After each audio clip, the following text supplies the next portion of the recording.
How's it going, everybody? Gaming practitioner here.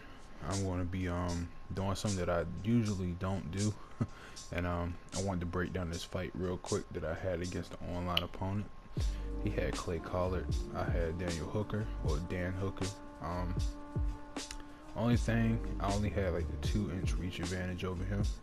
If you guys notice right there, he started off with that combination. He's gonna throw it again in a second, I believe. Right there. First I noticed that he was throwing this jab, which was like way out of range, and then throwing this overhand that just like the jab, came nowhere near close to hitting me at all. So what I try to do is I try to use that range and keep him on the outside, which I think I did a good job by doing.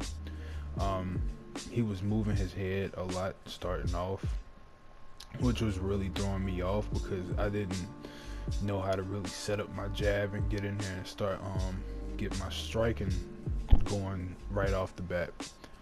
But yeah, he's throwing a lot of combinations, and as you guys can see that I'm just trying to be sort of neutral right there, just popping in with the jab, trying to find that range where I can land that jab, and right there landed the body kick, just constantly just moving around, controlling the center of the octagon. He's standing on the outside. This fight has a pretty funny ending to it, as a lot of fights do if you're getting the better of somebody. But really what I want to showcase is in this first round of this fight that I knew nothing what he was going to do. I knew he was throwing a lot of uppercuts, he was throwing a lot of jab straights, he was throwing a lot of combinations, but he also was using a lot of head movement at first. And one thing about me is I do not like to get into range and throw strikes and miss or get parried. And parrying I'll talk about in a few minutes. It should be coming up, but 3 minutes into the round, and right here he clinches me up. So I couldn't really time his clinch right off, get him in a tie clinch, try to whip him around, throw an uppercut and then a knee. He blocks it and goes straight into another position in a single collar. Now right here I noticed he was throwing a lot of fakes in there. He was throwing a lot of fakes into the clinch, trying to really be unpredictable. But right there I push him off. He kicks me with a leg kick, and he was throwing I'm missing a lot of my jabs and a lot of my straights, but they're coming way closer than some of his strikes were. Like right there, that overhand that he missed, like his guy has short punches, very short punches, and I don't tend to fight with guys like that. Right there he gets me into the clinch again. I tend not to fight with guys who have short punches unless I know that I'm confident enough to get on the inside and do a lot of damage. That's what those guys who have short punches are really known for. They have that, those real strong straights and strong jabs. You can get on the inside and do some damage, but a lot of people like to spam with those characters to try and say, oh well, I can't get in the range. But right here, this is the parry I was talking about. He started parrying to the head. Now he was moving his head at first. Now that shit's about to go out the window. Now he has to add parrying to the game. So he starts adding parries, and now that really has me cautious about coming in and how I approach the striking game against this guy. So like I said, I try to control the center of the octagon. Right now I miss with a body kick, and I'm starting to use my head movement. I'm pivoting off to his outside, jab straights, and then a head kick at the end of the combination. He was doing a lot of combinations, just like most players online throw a lot of combinations online. And against me, if you're playing like that, I'm not claiming like I'm good or the greatest player, but if you're playing against me like that, you're going to miss a lot of your shots. And going into the second round, I'ma just pick up on it. But right here, I get into the clinch. I try to break, and he does a good job of controlling me in the clinch right here.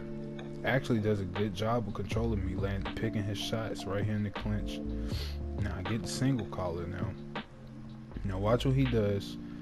I try to move, he goes to over unders. Very brilliant, right? Then he gets double unders. I deny that. How about I fake and try to break, and then I get taken down ultimately. Now, right here is another thing I always pick up on, is when players start doing this, they really want to get you out of there. So it makes it more easier for me to get the sprawl position. I already know your intentions when we get to the ground, or if I get into that position again, that you just want to bash my face in. So I have no problem with that. Now right here, getting the over unders back to our feet, goes right back down, deny that shit, go into a guillotine. And that's the last few seconds. I really don't care about it. So right here, you guys are gonna see, have a few seconds left. I go down and check the stats. Now if you guys notice, I'm throwing more strike. I threw more, landed less, right? He threw way more and landed way less. So 26 total strikes to his 48, and he threw 99 overall. You know, that's not really smart, especially in the first round. And yes, this is a quick fight. The quick fight mode on here. 5 rounds, real-time clock. I love it because I feel like you can really break players down, unlike in ranked. You know, you're actually going the actual distance, the actual 15 or 25 minutes. And some players can't really handle that. Now, notice this right here. He has way too much distance. Right here, I could have caught him with a jab, uppercut, but instead, I just slid right out of the way. Just slid back right out of the way. Got back into my own range, started moving around, control the center of the octagon again. And he's keeping his back against the fence.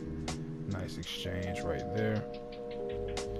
Moving around, he's moving his head, and I'm really, like I said, I'm really hesitant when people against the fence like that, and you're moving your head, because if I'm trying to throw my jab as I stop the takedown, you might try to do something. But right here, clinches.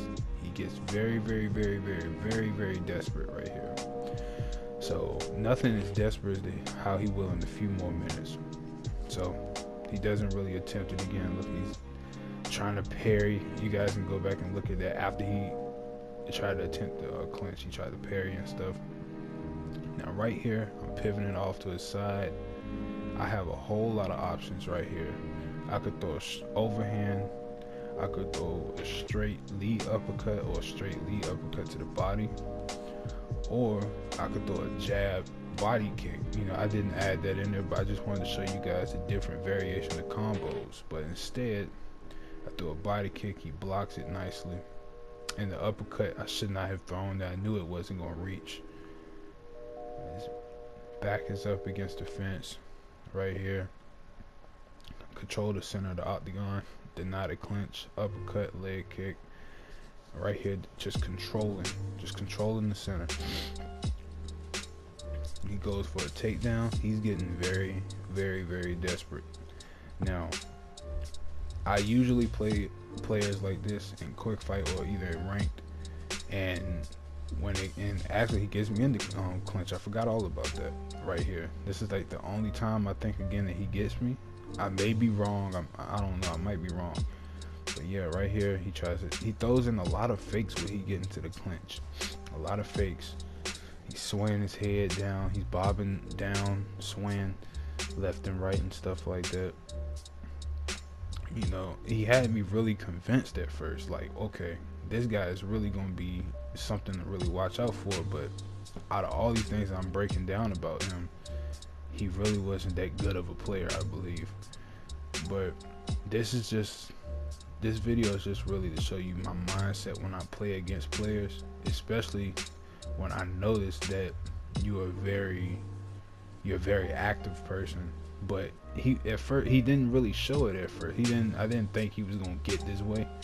But a lot of people can't stand to play patient. You know, they just want to get in there, get into the pocket, and get you right out of there as fast as they can. As I land a nasty head kick. Now goes for a takedown. He's getting very desperate. Now he does something real sneaky right here, as you guys see. And again, he's getting very desperate from this point on. He tries to duck down, and then he comes up for a clinch. I am out of there. I don't know why he even thought of that. And now watch this. I just stand right here, and he doesn't even get the clinch at all. He doesn't even get the clinch. Now I go back to moving.